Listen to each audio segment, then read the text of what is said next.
Ils étaient 1,5 million l'an dernier, soit 80 000 de plus qu'en 2008. Et ces nouveaux pauvres qui ne peuvent plus payer leur loyer, leurs factures, leur nourriture même. Désormais, un jeune sur 5 est pauvre et n'a pas les moyens de se loger. Au-delà de ces constats alarmants, il y a aussi le spectre de la pauvreté, la crainte de devenir pauvre. Ce sentiment de vulnérabilité concerne à présent plus d'un Français sur deux. Dans la précarité. Un message d'ATD Quart Monde est un message complexe et décalé par rapport à toutes les perceptions qu'on peut avoir de la pauvreté.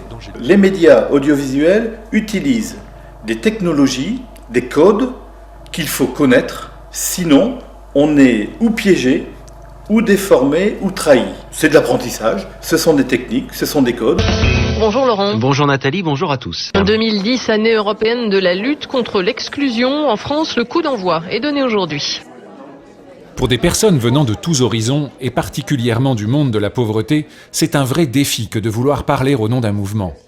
Il faut trouver le bon chemin pour s'exprimer, exprimer sa pensée, ce qu'on porte en soi, vouloir s'adresser à d'autres, à un public qu'on ne connaît pas, et sentir s'il faut parler au nom des autres ou en son nom propre. Ce qu'on veut dire, du message du mouvement, ce qu'on veut dire, à qui on veut le dire, à qui on parle. Donc ça c'est un point important. Comment on va le dire. Et puis, les 3 jours sont construits d'une part pour permettre à chacun de savoir ce qu'il veut dire, c'est-à-dire de travailler sur le message. Voilà sur quoi moi je suis porteur en tant que membre du mouvement ATD Quart Monde. Je suis porteur d'un message et je veux le révéler. Et puis, une fois qu'on sait ce qu'on a à dire, après il faut apprendre à le dire. Donc c'est à la fois qu'est-ce que je vais dire et à la fois de chercher à comment je vais le dire pour qu'il soit audible et entendu des autres. Est-ce que je parle à mon nom personnel ou est-ce que je parle au nom du mouvement? J'avais un petit peu peur quand je parlais à un journaliste ou j'allais du mal m'exprimer. Donc là, j'ai su qu'il fallait enlever sa peur, donc savoir pas avoir honte comme j'avais. Les formations du mouvement ATD Quart Monde se pensent toujours à partir de ces 3 grandes composantes. Les alliés, représentant cette société de citoyens qui s'engagent, les militants, qui connaissent ou ont connu la pauvreté, et enfin les volontaires permanents. La croisée de ces expériences de vie différentes crée alors une pensée plus profonde, qui s'enrichit de ce que peut apporter l'autre, qui ne vit pas forcément la même chose que moi. Il faut oser donner la possibilité aux gens de s'exprimer.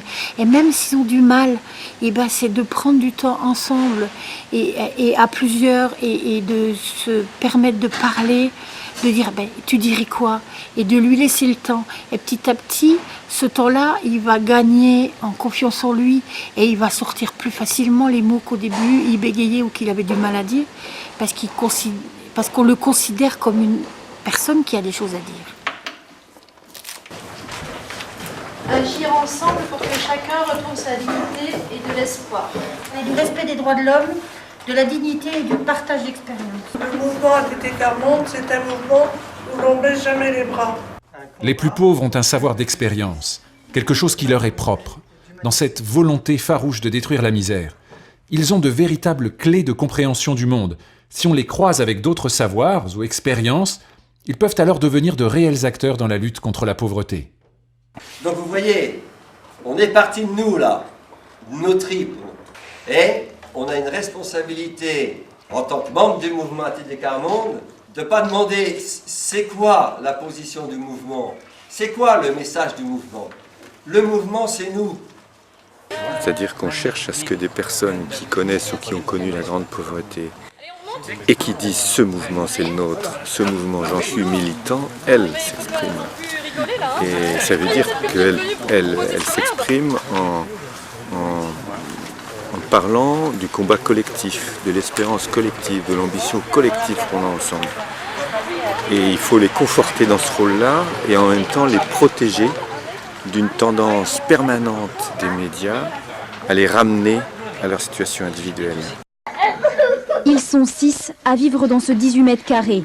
Une pièce qui leur sert de salle à manger, de salle de jeu, mais aussi de chambre à coucher. Et tous les soirs, c'est le même rituel. Et je trouve que la journaliste n'a pas fait assez parler des enfants. Parce que c'était sur les droits des enfants, elle aurait dû au moins interroger les enfants. Ces temps de rencontre sont des moments propices pour se confronter aux réalités des médias.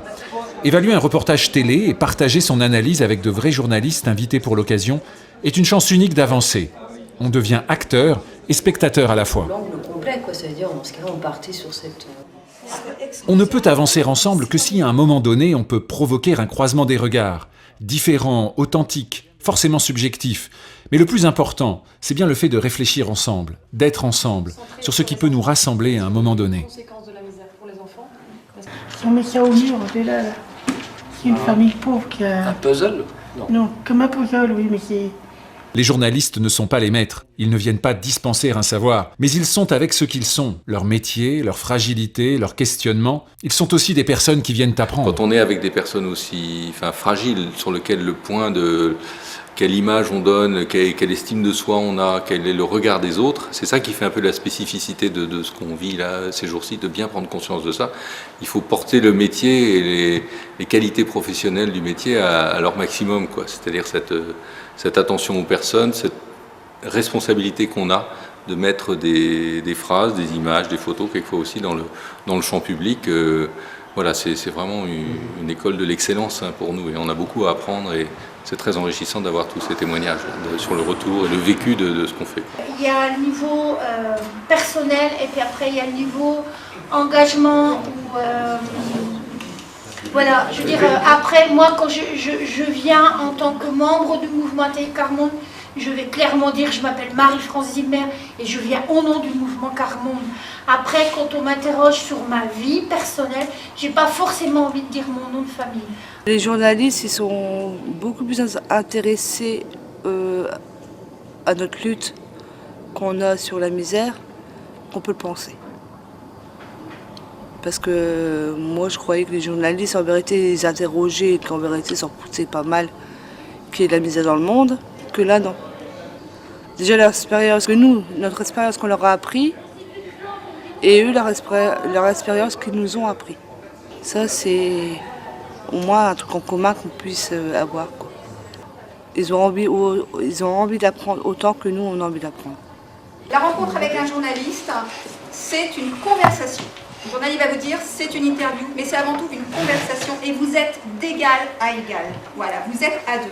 On peut dire qu'on est au fond sur la même longueur d'onde parce que chacun d'entre nous, on est là à essayer de transmettre et de voir comment on peut transmettre le message de la façon la plus... Les journalistes, ils jouent ce rôle de passerelle, donc il faut... Voilà, je pense que ça s'apprend, c'est pas quelque chose qui est inné. Alors c'est évident, ce serait très ambitieux de se dire que tous les journalistes devraient vivre des moments comme ça, mais pourquoi pas après. Moi je me bats pour que quand on fait des formations, il y ait des militants qui sachent ou qui ne sachent pas, qui aient déjà été confrontés ou pas. Parce que ça c'est de la formation.